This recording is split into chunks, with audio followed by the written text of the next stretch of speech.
Sebebini bilmeden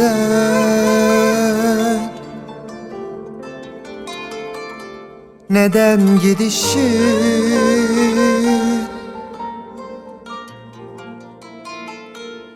önümüzü görmeden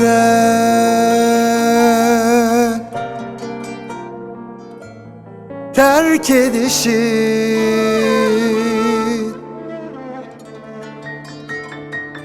sebebini bilmeden gülüm canım bir tanem neden gidişin,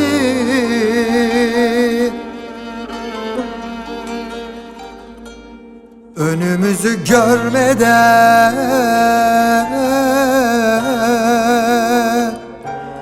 terk edişin.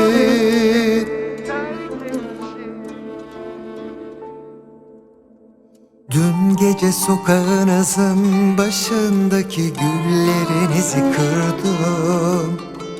Yetmedi kapınızın önündeki zillere basıp da kaçtım.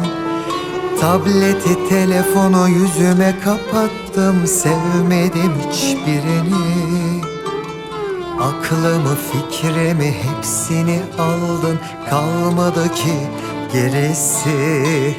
Dün gece sokağınızın başındaki güllerinizi kırdım. Yetmedi kapınızın önündeki zillere basıp da kaçtım. Aşkımı sevgimi içime kapattım, vermedim hiçbirini. İçkimi sigaramı hepsini içtim, kalmadı ki gerisi. Nasıl katlanırım ben buna? Nasıl katlanırım bu ayrılığa?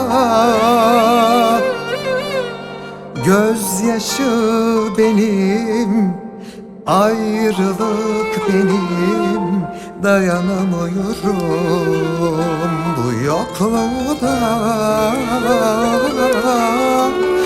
Ayrılık benim, gözyaşı benim, dayanamıyorum bu yokluğuna.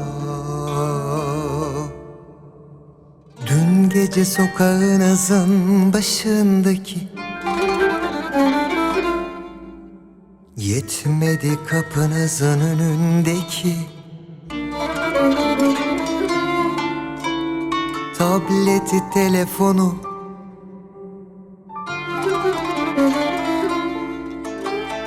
aşkımı sevgimi